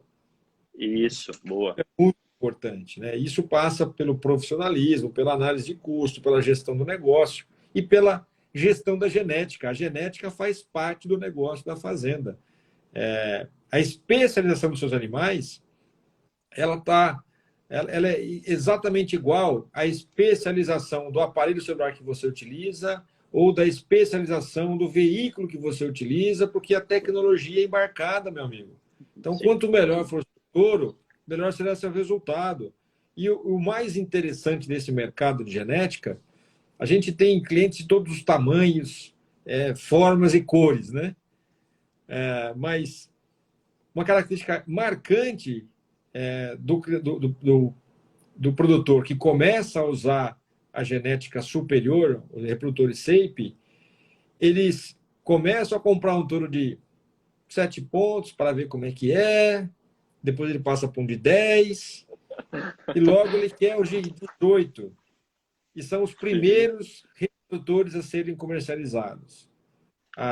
O consumo ele é de cima para baixo, por incrível que pareça. Primeiro, Legal. os profissionais vão lá e vão comprando os animais melhores, mesmo que eles custem mais, mas eles reconhecem nessa superioridade genética uma grande oportunidade de aumentar os seus níveis de produção. E só fazem isso porque eles vivenciaram essa mudança no seu rebanho. Isso. Boa. É isso aí. Vivenciar o resultado superior. Ninguém Isso faz muda. isso por força do marketing ou por uma Não. boa palestra. Meu amigo, o que move o É mundo bolsa. é a dor no bolso, né? É bolso. É bolso. É, é isso que você estava comentando agora, né? Às vezes, o pecuarista tem um amor ao animal, e o amor ao animal, obviamente, você não pode trabalhar em nada que você não gosta, mas às vezes o amor que a gente tem ao animal, aquela santidade em cima do animal, faz com que nós não enxergamos, cara, o quanto aquele animal está defasado em relação ao melhoramento genético que a pecuária nacional teve nos últimos anos. Então, eu vejo que alguns pecuaristas idolatram tal touro e não veem que, por exemplo, eu poderia estar utilizando touros, filhos, netos daquele touro, que passaram por melhoramento genético, passaram por um ganho genético e poderiam dar um resultado muito melhor, mas por esse amor, essa santidade, continuam utilizando touros que tiveram sua importância, foram muito importantes para a pecuária nacional, mas passaram. Agora tem que ter uns touros superiores, filhos, netos, outras genealogias que podem continuar fazendo com que a sua atividade se torne cada vez mais lucrativa. Tem E se prender ao passado é complicado. tem uma brincadeira que a gente faz em algumas vezes aí nas apresentações, né? Para quebrar o gelo, a gente pergunta: quem que gosta de vaca? Que todo mundo levanta a mão. Aí fala de dinheiro. Nossa, Ou seja, sim, a sim, gente tem que gostar mais do negócio e menos do animal, né? Assim, do animal, sim. lógico, respeitar o bem-estar do animal, cuidar bem, gostar Claro, da idade, mas a gente claro. está aqui para selecionar e não para colecionar, né? Boa, boa, boa, bom E ponto.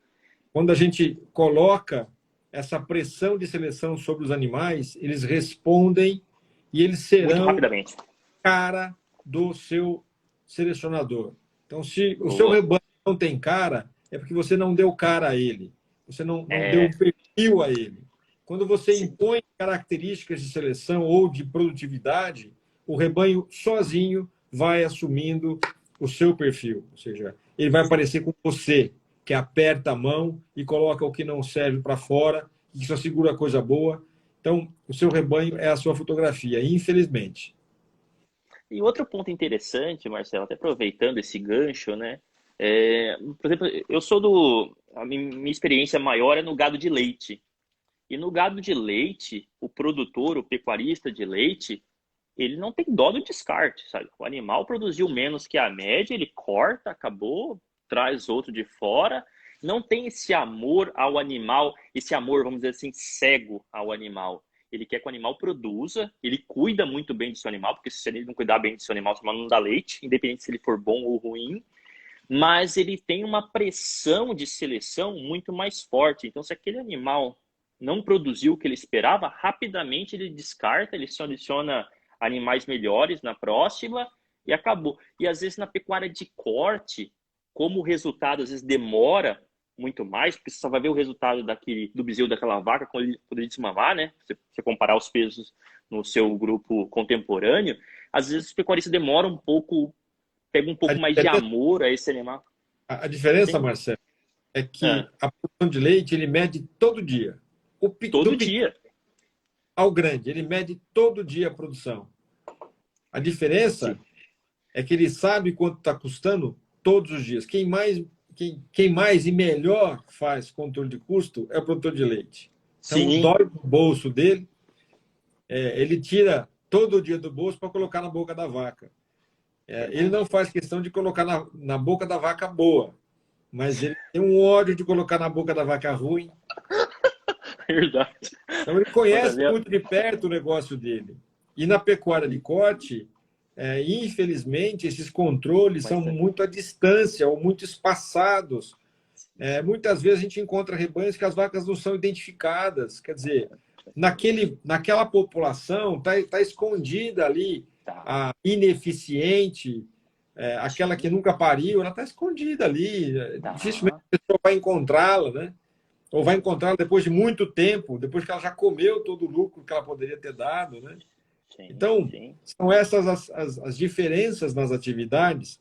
Agora, com a intensificação, com a tecnologia, a gente vai chegando muito mais perto desses animais, a gente vai chegando ao, ao ponto de conhecer os animais individualmente, conhecer o DNA dos animais a partir da genômica, e tem muito mais condição de fazer seleção. E fazer seleção é simplesmente escolher quem fica e quem não fica na fazenda. Sim. Depois que ele ficou na fazenda, é com quem que ele vai ser acasalado. Então, isso que é fazer seleção. Todo criador, ele, em suma, ele é um selecionador, porque ele está decidindo quem fica, quem sai, com quem vai cobrir esse lote, ou com quem eu vou inseminar. Ele está fazendo seleção a todo momento. Sim, com certeza. Acho que com critérios não produtivos. Aí é um outro ponto. Então, se ele usasse cada vez mais os critérios produtivos, as DEPs dos touros, os índices de seleção, ele acertaria muito mais no seu processo de seleção. Porque se há uma matéria que a gente não pode ir contra, é a matemática. A matemática. Então, ela é devastadora. Ela conta cada verdade para a gente que é duro de engolir depois, viu? E outra coisa, a matemática não aceita nível hierárquico, né? A matemática é a mesma. Então, independente se você é um produtor que tem 5 cabeças de animais ou você tem 1 milhão, a matemática é a mesma. O animal que é produtivo para você vai ser produtivo para o outro produtor. Então, à medida que você consegue selecionar os animais mais produtivos, mesmo você não tendo um volume tão grande como um produtor maior, talvez você consiga se manter na propriedade e um produtor maior não consiga, porque a operação dele é deficitária anualmente. Então, acho que tem que levar em consideração tudo isso. Marcelo, deixa eu fazer 2 perguntas para você, finais, para a gente acabar. Uma é, como, por exemplo, eu sou um produtor rural, eu quero ter meus animais avaliados pela CIA de melhoramento. Como que eu faço? É muito simples. No site da CIA de melhoramento, tem o nosso contato, ciademelhoramento.com.br. Você pode mandar lá a sua solicitação, nós vamos entrar em contato com você, fazer todo o esclarecimento, visitar a sua fazenda. Mas o importante é que a gente entenda que existem formas e formas de fazer melhoramento. Eu posso fazer melhoramento estando num programa de melhoramento, eu posso fazer melhoramento através de touros melhoradores, eu posso fazer melhoramento através de inseminação artificial com touros melhoradores. Certo. Quem quer estar no programa de melhoramento tem que atender algumas condições fundamentais para fazer melhoramento genético. Uma delas é o tamanho do rebanho. É muito difícil nós fazermos um bom trabalho de melhoramento genético com amostras muito pequenas de animais. Então, esse é um ponto que nós temos que ter o tamanho do rebanho como uma premissa importante para atender a pré-condição do melhoramento. Para fazer melhoramento, eu preciso que os animais estejam agrupados em grupos contemporâneos, ou seja, os animais são comparados entre si exatamente no mesmo ambiente. Então, os animais que estão no mesmo pasto são comparados entre si. Se o animal do pasto ao lado é comparado com outro grupo de comparação. E esta é a unidade essencial do melhoramento. Quem não consegue manter essa distinção, esse controle, não consegue fazer um bom trabalho de melhoramento genético. E uma outra premissa importantíssima no melhoramento genético, o que liga as fazendas pertencentes a um programa de melhoramento são os laços genéticos. Ou seja, eu comparo os dados da fazenda A com a B, com a C e com a F através dos filhos dos touros que são comuns na fazenda A, B, C e F. Ou seja, é através do parentesco que eu consigo eliminar o efeito ambiental de cada fazenda. Então, se eu não tenho parentesco, eu não consigo fazer isso. Então, a inseminação artificial ela é fundamental para a gente fazer um bom trabalho de melhoramento genético. E hoje, 82% dos bezerros avaliados na CIA de melhoramento, eles são filhos de inseminação artificial, têm pais conhecidos, já reconhecidos pela inseminação artificial. E depois, uma parcela desses bezerros nascidos são filhos já de transferência de embrião. Hoje, 4% de todos os bezerros nascidos na CIA já são filhos de TE. Então, olha só como é que a gente está multiplicando as melhores vacas. Que coisa fantástica, né? Isso no Não passado só o macho, sim. era muito pouco, né? E está crescendo. E depois que entram os touros de repasse, que são touros de alto valor genético, e que fazem filhos sensacionais aí, devido ao seu valor genético, quando utilizado no repasse das fêmeas. Então, quando a gente consegue atender a esses três critérios básicos, funcionalmente, a fazenda está pronta para o melhoramento. Só falta mais uma coisa para fazer melhoramento, que é o DNA do melhorista, ou seja, o produtor ele tem que ter esse senso de criticar o seu rebanho, melhorar o seu rebanho, nunca tá bom, tem que ser melhor. Isso é que faz um rebanho ir adiante, isso que faz o rebanho melhorar e surpreender a todos com os seus resultados. Um rebanho é tão bom quanto for só a ferramenta de descarte, né? Acho que nunca é tão verdadeiro isso, né? Se a ferramenta de descarte for boa, se tiver um bom controle, uma boa ferramenta de descarte, seu rebanho cada vez melhora, né? Cada geração tem um ganho genético interessante. Uma outra pergunta, Marcelo, sobre o tamanho do rebanho. É mais ou menos, você tem uma ideia para dar para a gente? A partir de quantos animais a gente conseguiria fazer essa variação pela CIA? A partir de 300 matrizes é possível fazer melhoramento, desde que Tá, a estação de monta seja mais curta. Em tá, estações de monta mais largas, ou seja, mais compridas, é preciso trabalhar com um volume maior, e por isso que a gente coloca como a quantidade alvo 500 matrizes tá. dentro do programa de melhoramento, porque naturalmente as estações são mais longas no Brasil. A gente dificilmente trabalha com estações abaixo de 120 dias no Brasil, né? Então, existem fazendas na CIA com estações de monta de 90 dias, 85 dias, mas são poucas, né, em relação Sim, ao total das fazendas, porque nós atendemos fazendas em todos os biomas desse país. Fazenda do legal. Pantanal, fazenda na Amazônia, na Caatinga, no Cerrado, enfim, a gente está em todas as partes desse país e é um mosaico ambiental muito importante para a gente testar a genética que funciona em todos esses desafios, né? Muito E complexo. isso é também importante para o programa de melhoramento. Mas a quantidade vai variar entre 300 e 500 matrizes de acordo com o tamanho da estação reprodutiva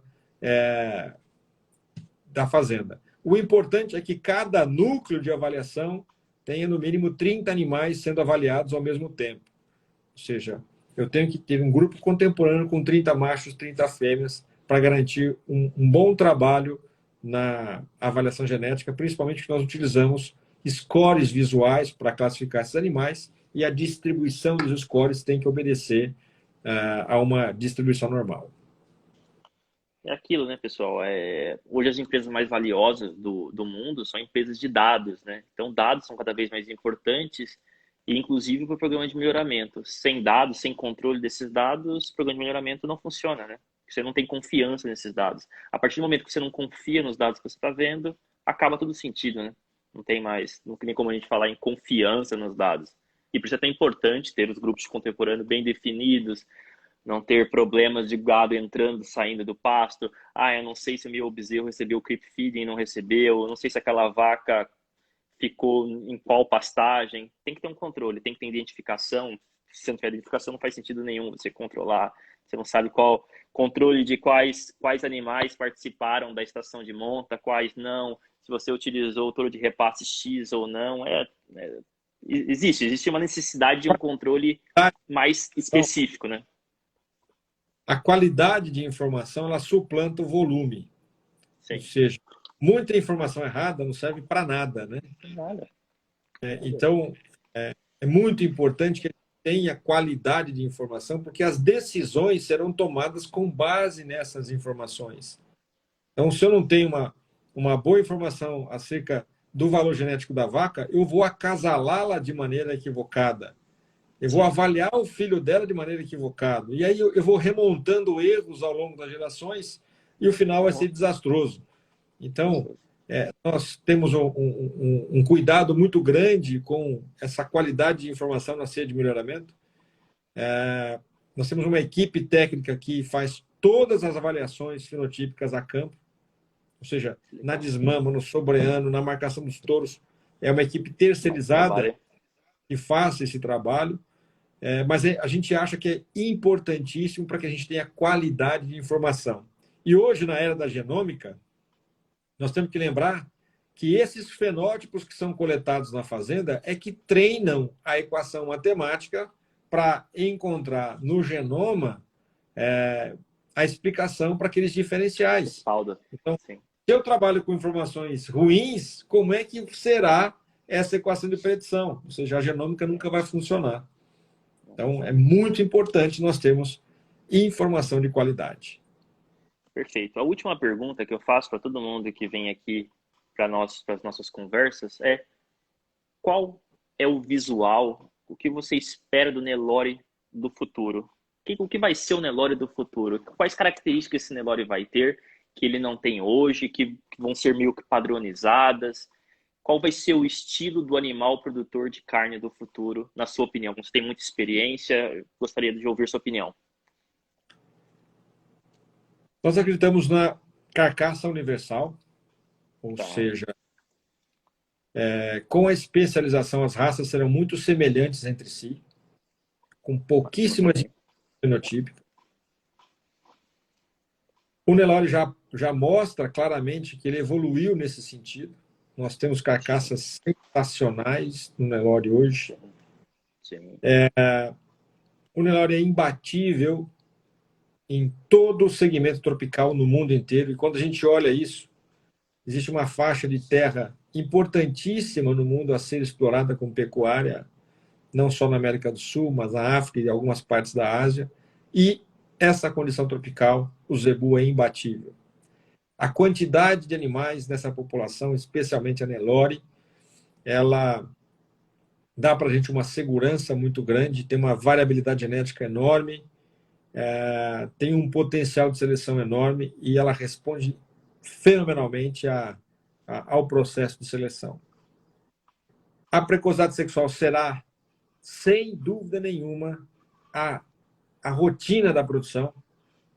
Nós trabalharemos com fêmeas Nelore aos 12, 14 meses de idade, sem a menor dificuldade no futuro, com pequenos ajustes de nutrição e muita seleção genética para isso. E cresceremos em duas vertentes que eu acho importantíssima. A sustentabilidade ambiental.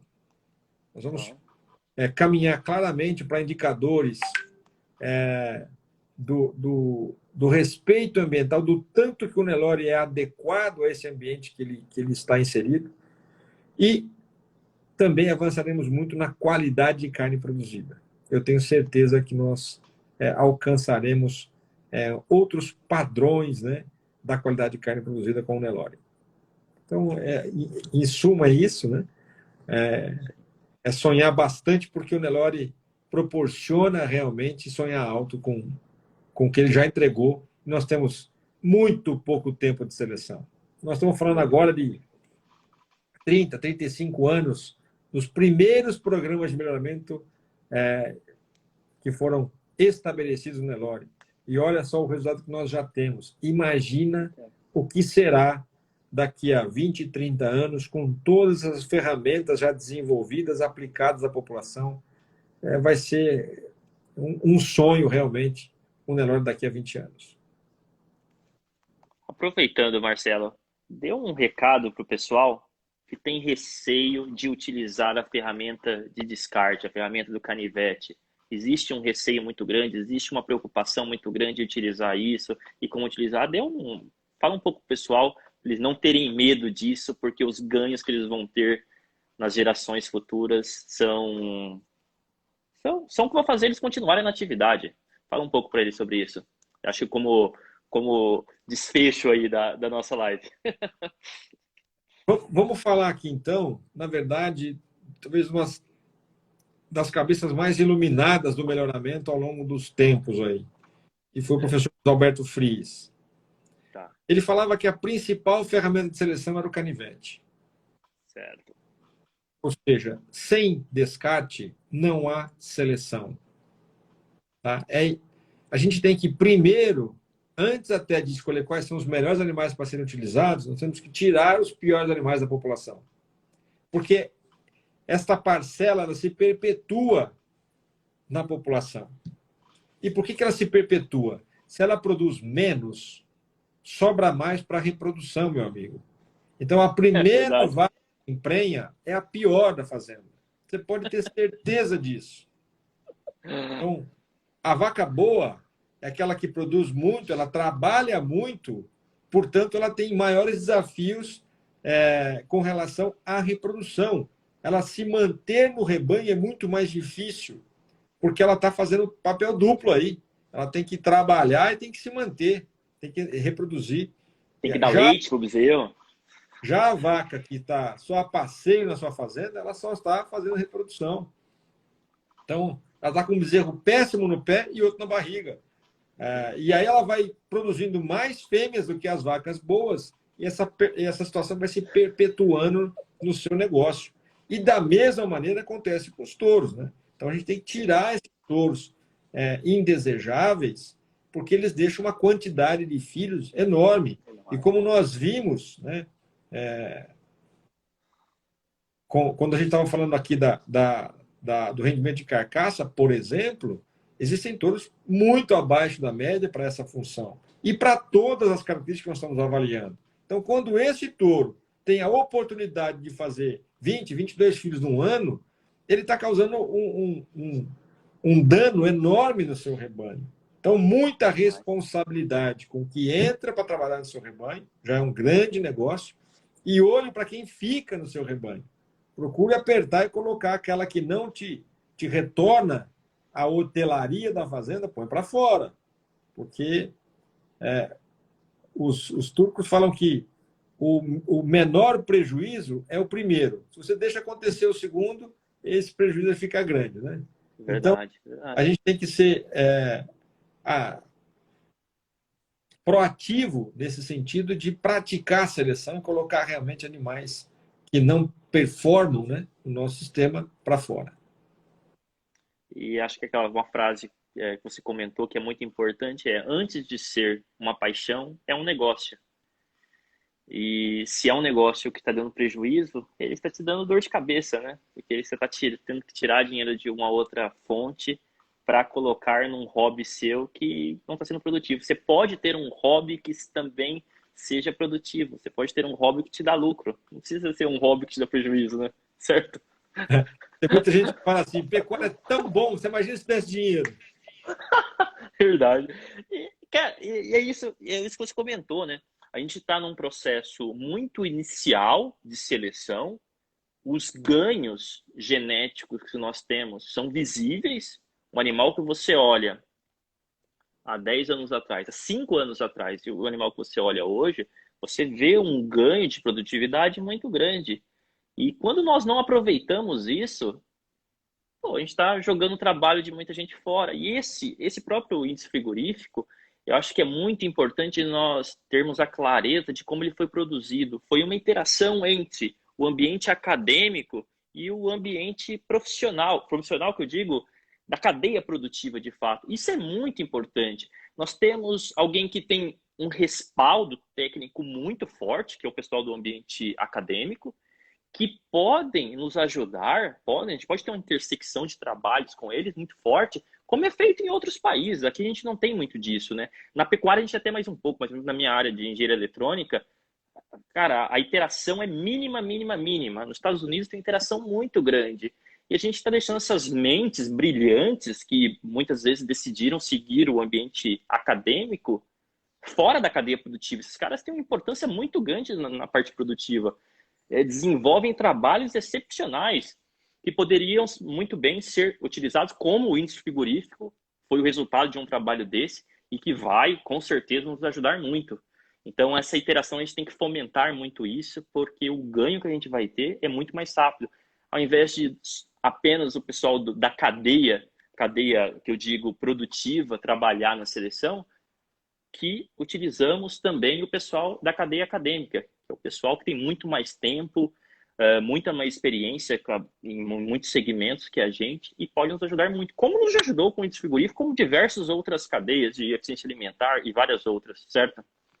E continua ajudando a todos os momentos, né? Sim, sim. Temos uma interação muito forte com as universidades, porque a gente economiza muito tempo utilizando o conhecimento que já está estabelecido, toda a literatura, o quanto Na de roda, dinheiro que já foi empregado em estabelecer o conhecimento, e agora está tudo disponível, vamos utilizar e andar mais rápido.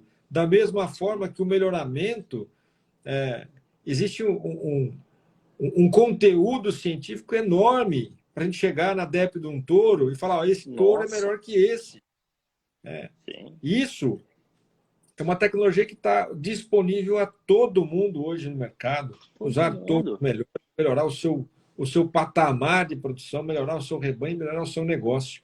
Então, esta objetividade que a gente gostaria de ver na pecuária, você me perguntou o que vai ser o Nelore, né? Ah, E eu imagino também o que será a pecuária no futuro, né? sim, Onde a atividade empresarial, o negócio pecuário vai prevalecer. É óbvio que a relação com o campo, gostar da fazenda, isso é excelente. excelente. Tem que dar dinheiro. Tem que dar dinheiro. Tem que dar dinheiro. E isso, né? Essa interação entre esses dois entes é um ganha-ganha enorme. É um ganha-ganha enorme, porque o pessoal do ente acadêmico às vezes tem um pouco de receio, né, de ir pro outro lado da cadeia. E quando vão, tem essa interação, é, cara, o caminho fica muito mais fácil, muito mais rápido, né? Pô, eu tenho uma dúvida, eu preciso, por exemplo, fazer uns testes aqui para minha fazenda. Pô, que tal você fazer uma parceria com a faculdade X e fomentar isso internamente? Pô, tem diversos estudantes procurando um tema para iniciação científica. Pô, que tal? Que tal entrar em contato com esse pessoal, ver se tem algum ambiente de intersecção entre pesquisas e começar a desenvolver um negócio? Eu acho que isso precisa ser cada vez mais fomentado. Já eu acho que tem um trabalho muito interessante na pecuária, muito mais que em diversas outras áreas, principalmente em engenharia mesmo. Pô, é uma diferença enorme. E eu acho que é um dos grandes diferenciais para que a nossa pecuária ela está onde está. Eu acho que tem um grande papel das faculdades nisso. Eu acho que vai ser um diferencial cada vez maior. Eu acho sensacional. Marcelo, então eu gostaria de agradecer todo o seu tempo aqui. A gente ficou, cara, 1h40 falando. Muito obrigado. Eu sei que você viaja bastante. Os últimos 2 leilões que eu assisti, você estava lá comentando todos os lotes. Vá diversos dias do Água Jacarezinho, na Hora OL, você estava lá comentando todos os lotes. Tem um trabalho muito pesado, você está viajando e parou um pouco para falar com a gente. Eu gostaria de agradecer muito e dizer que cara, isso é muito importante para a gente, para o pecuarista em geral, mais ainda, porque é isso que vai fazer com que ele escolha animais melhoradores e vai fazer com que ele tenha acesso a informações que muitas vezes ele não tem por desconhecimento. Eu garanto que muita gente que não conhecia o índice frigorífico conheceu hoje, obviamente vai buscar informações sobre eles.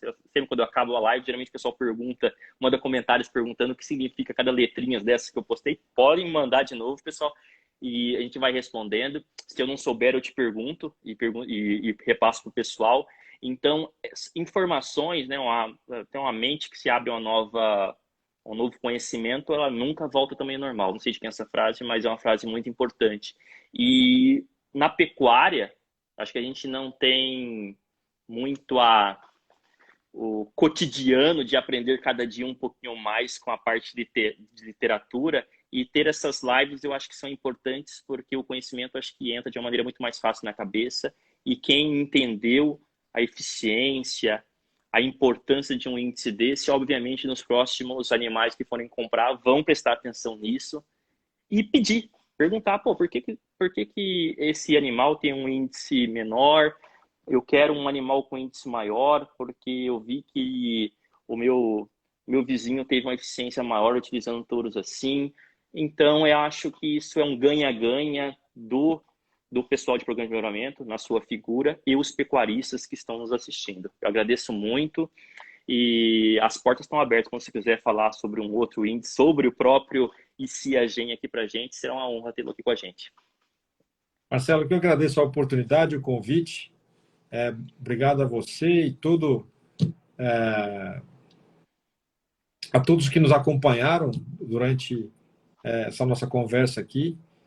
É para a gente um grande prazer falar sobre melhoramento genético. A gente, acima de tudo, tem uma grande realização nessa atividade.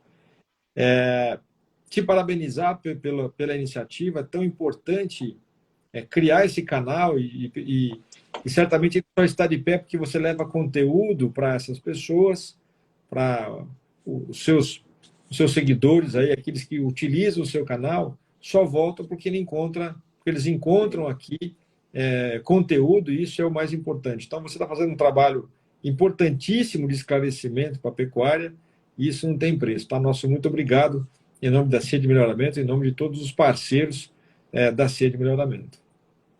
Obrigado, Marcelo. Obrigado a todos que participaram até o final. Pô, é uma honra tê-los aqui com a gente. E já estamos, a página foi criada dia 13 de junho de 2020, nós estamos com 17 lives só no Instagram. É um prazer enorme. Eu não lido diariamente com bovinos, é uma paixão que eu tenho por ter nascido na fazenda. Depois eu me mudei para cidade grande, acabei não tendo contato mais, mas é um hobby de fato que cada vez me dá mais prazer aprender com pessoas que conhecem muito, como o senhor. Eu acho assim, é uma realização ter essa página. Obrigado a todos, pessoal. Abraço, até mais. Tchau, tchau. Tchau, tchau. Tchau, tchau.